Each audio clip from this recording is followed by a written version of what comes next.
28वा स्फूर्तीचा जिवंत झरा. शिवरायांनी शून्यातून स्वराज्य निर्माण केलं.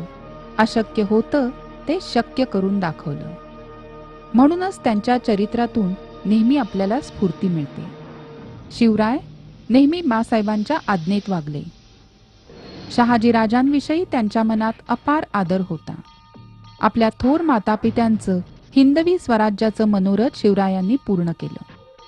शिवरायांनी कुलदेवता भवानी देवी हिच्यावर अपार भक्ती केली. त्यांना मंदिरं प्रिय होती, तसंच मशिदींचंही त्यांनी रक्षण केलं. संतांचा त्यांनी बहुमान केला. शिवराय एका जहागीरदाराचे पुत्र होते. त्यांना पैशाला कमी नव्हती, पण त्यांना लहानपणीच गुलामगिरीचा वीट आला. सर्वांना सुखासमाधानाने जगता यावं, मराठी भाषेला स्वधर्माला मान मिळावा म्हणून त्यांनी स्वराज्य स्थापन केलं. शिवरायांना मायबोलीचा अभिमान होता. राज्यकारभारात मराठी शब्द वापरता यावेत म्हणून त्यांनी राजव्यवहार कोश हा ग्रंथ तयार करून घेतला.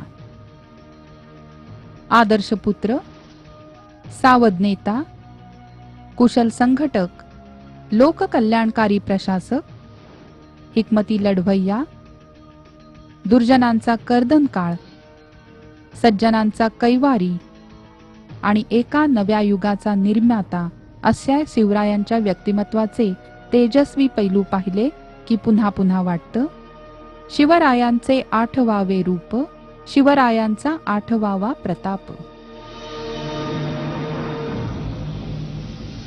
आशा आहे या व्हिडिओमधील टॉपिक तुम्हाला समजले असतीलच.